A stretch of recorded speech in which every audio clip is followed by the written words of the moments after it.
All right, Nick, another tip to help with consistency with the irons is more for contact point, what we call low point, and it really depends on what your miss is. So let me show you. Take your setup here for a second. Okay. So if you miss by hitting thin shots, I'm gonna put this ball behind you. Set up to this one for me. Okay.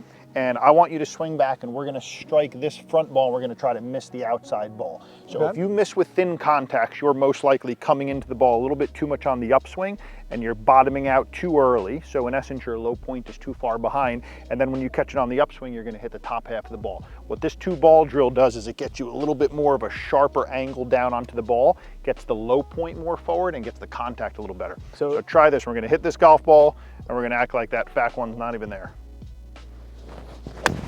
Great. So that's like a little bit more like ball first contact. Yep. Okay, we exaggerate a little bit so you got a little bit more on top of it. Yep. If you have the opposite miss where your club is where the low point is a little bit too far forward and you're really like chunking shots and hitting back, I want you to put the ball in the other spot. Okay. And we're going to try to hit this ball over this ball. Over. Right? So to do that, now we've got to do the opposite. We've got to shallow the attack angle out. We've got to feel a little bit more like a sweep and like we're going to hit that back ball above the other ball. All right, in full so swing. Take your setup to that one, yep, full swing.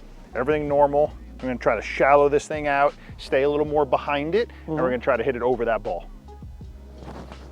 Much better. Good, you see the height, how the height's different? Yeah. Yeah, so I like this drill because depending on what your fault is, you can just put the ball in a different place. If you're struggling with fat shots, strike the ball a little bit more above the other ball. If you're struggling with thin shots, put the ball behind that ball and try to miss it here so you get a little bit more down on it. It's a difficult shot, but something that you can see compresses the ball better and angle of attack. So this is great. Great.